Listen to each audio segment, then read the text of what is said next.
Hello, hello. Hi, guys. Welcome back. All right, let's take a quick peek at whatever the message might be for the 3rd of May. Okay, we have heartbreak energy. And I say that just because there's this loneliness here and this energy of confusion. So we have somebody in that 5 of Cups and the 7 of Cups feeling sad, feeling like they don't know where to go or what happens next. The thing is, 5s and 7s are numbers of change. So we know that this isn't going to last. It's just a day to process through and even lay down some kind of heartbreak and some kind of heavy energy, which is terrific, right? Laying down heartbreak and painful energy. We've got Empress upright.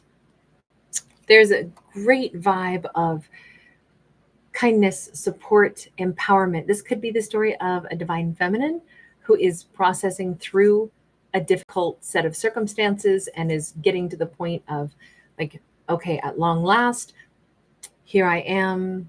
I can really go ahead and feel successful now. I can really, man, I started out the day kind of bleak. And then as the day progresses, I start realizing, wait a second, maybe this is just a state of mind.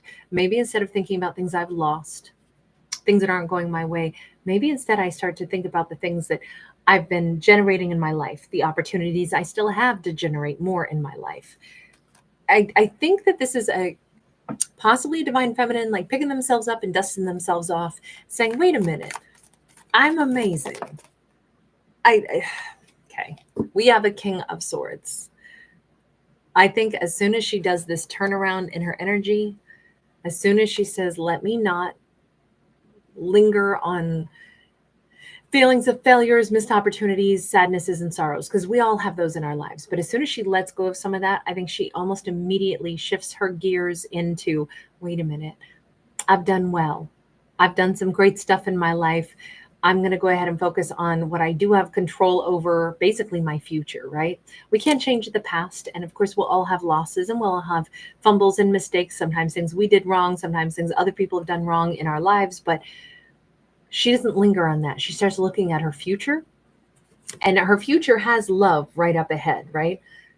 I think that her day changes dramatically. What starts out as a crummy morning, an early morning, she could wake up grumpy, she could wake up sad, she could wake up kind of pissed off, and just feeling like, God, this is the pits, this is a bummer.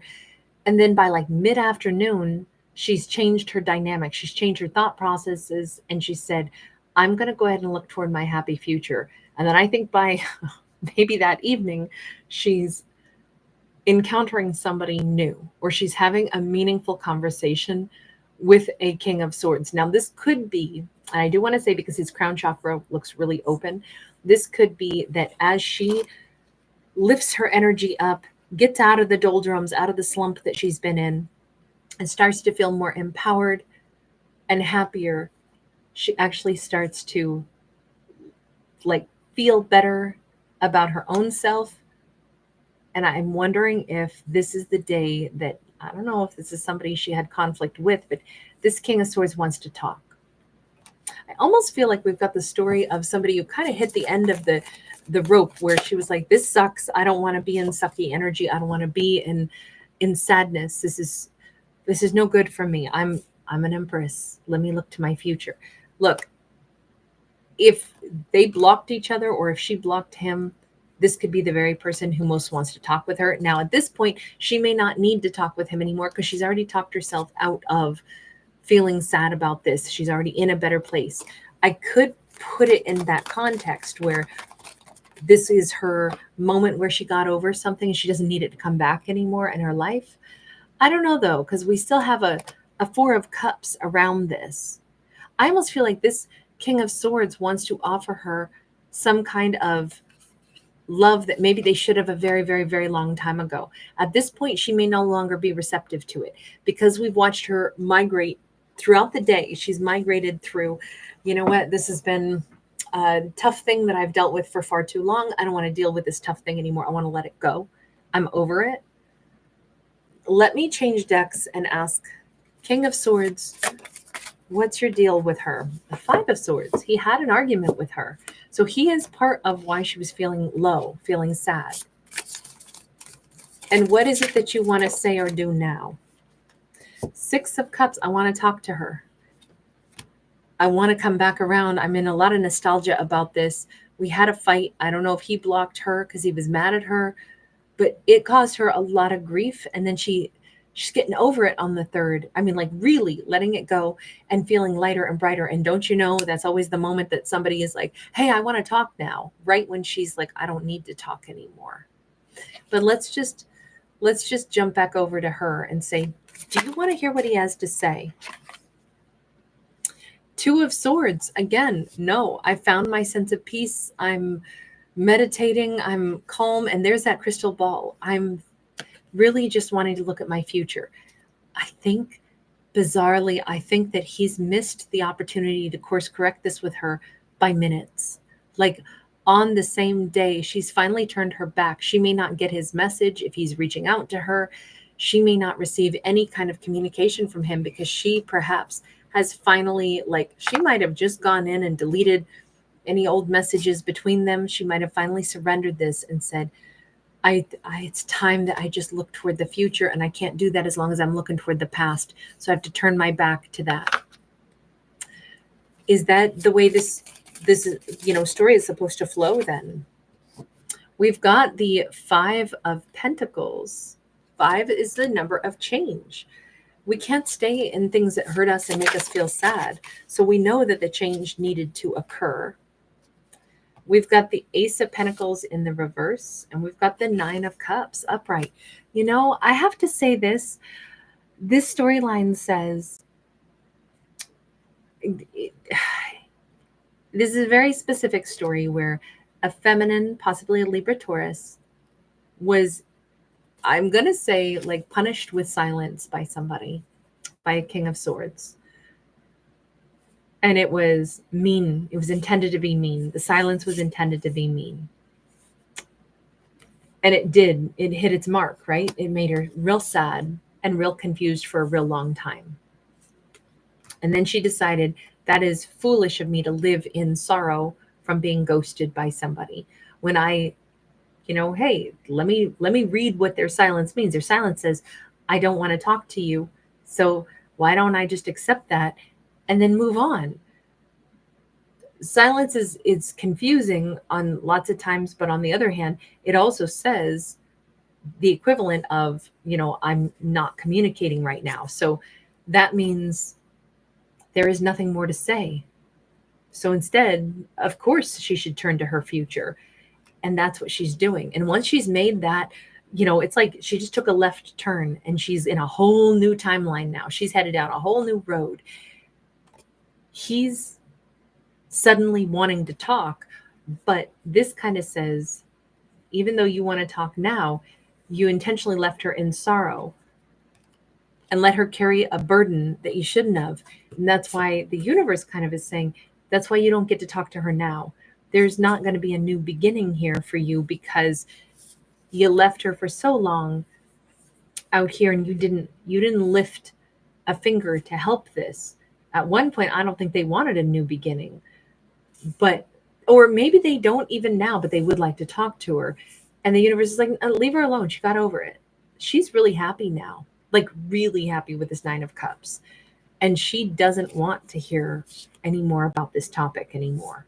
From what I can tell, she accepted the silence. She accepted that was the closure. That was the ending, even though in this case, it's not the ending for him. What does that mean for him, universe? I don't understand. Cause he's like, hey, I'm really ready to talk. I feel really compelled to talk. We have this Strength card. He may be blown away by the fact that, God, she's amazing. I mean, I didn't communicate to her when I should have. He's going to be spying on her, and it's almost like he's going to be watching her every move and being kind of dazzled and stunned by her strength, her courage, her beauty. I wonder if he didn't see any of this in her before. All the more reason the universe is like, you're definitely not going to be reaching out to her right now. Absolutely not. She is a freaking empress. You didn't behave like she was. There's something here about, we have the Seven of Swords sideways. They've been lying to themselves about some stuff in regards to her. Maybe they've been lying about themselves to themselves also. As he continues to sit here and spies on her, is unable to get a message through to her, the universe is like, no, no, no, no. You're in timeout now. You put her in some kind of painful timeout and seemingly did it with intention to punish because of that Five of Swords card. So no, you may not just reach out to her. You can spy on her and see who she really is. You can spy on her from a distance and you can learn that you were telling yourself some serious lies. Lies about what? Universe, what is this about him? The Hermit. It could have been a combo of lies. It could have been he wanted to act like she deserved to be punished when in fact he's the one who needs to go on dark night of the soul and do some deep soul searching. And the more he watches her and the more he realizes she was wonderful. I was a jerk to her. I didn't have any business getting so mad at her and punishing her with silence. And now I'm like, oh, I'll concede to speak to her again. No, no, no. Now that I can't speak to her and I'm watching her, I'm realizing from afar, she's really amazing. She wasn't the problem. I was. I didn't want to admit it. Man, I got some real work to do on myself. That's a lot to have, like all click into place, on the third. But on the other hand, this is the start of a really important journey for him. And it only comes about because she's done missing him. She's moved on. At the same moment he tries to send a message, he's now getting a response back from her. He's now doing a little spying on her and recognizing something that he should have already known, which is, I think I maybe messed this one up, didn't I? I did something mean because maybe I had some problems. I think I'm all good and solid and my chakras open, but really, this is the beginning of my journey. This is the beginning of me learning some things about myself, my own behaviors.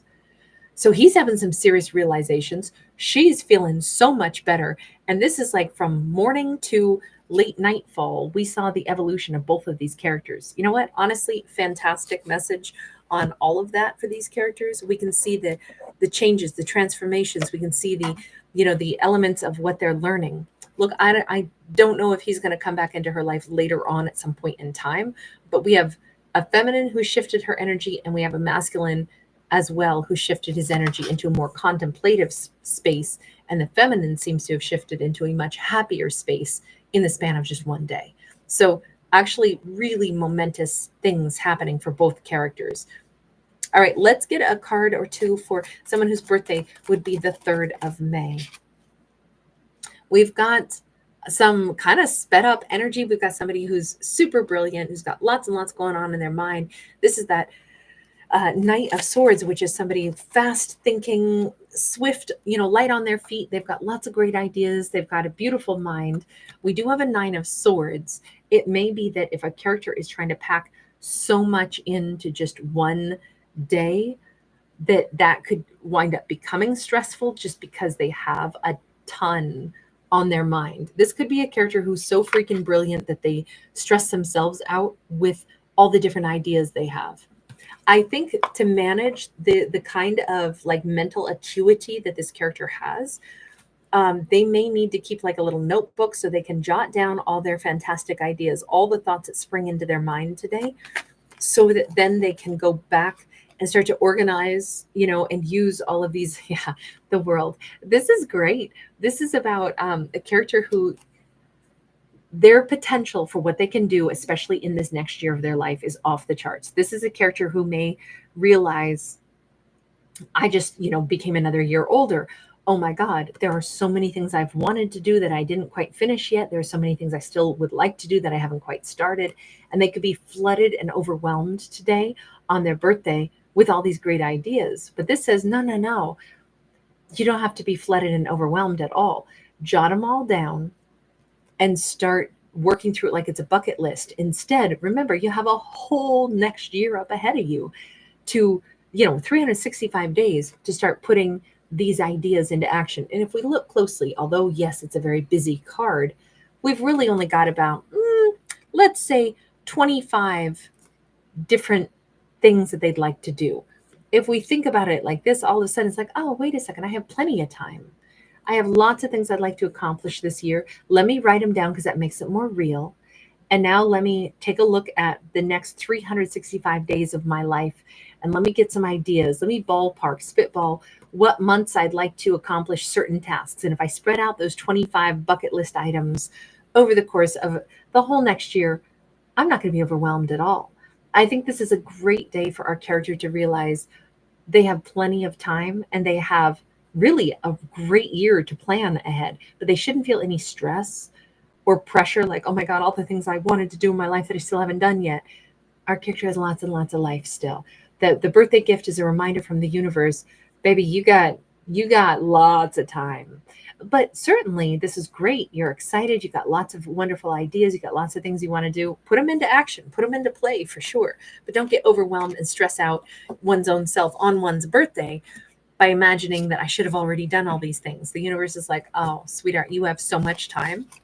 Instead, put them down, buy yourself a calendar for your birthday and start making notes about all the different things you want to do and start really breaking down what month of the year would I like to do that and spread it out over the course of the next year. Then it's going to be super doable and it's going to be like a year of total achievements.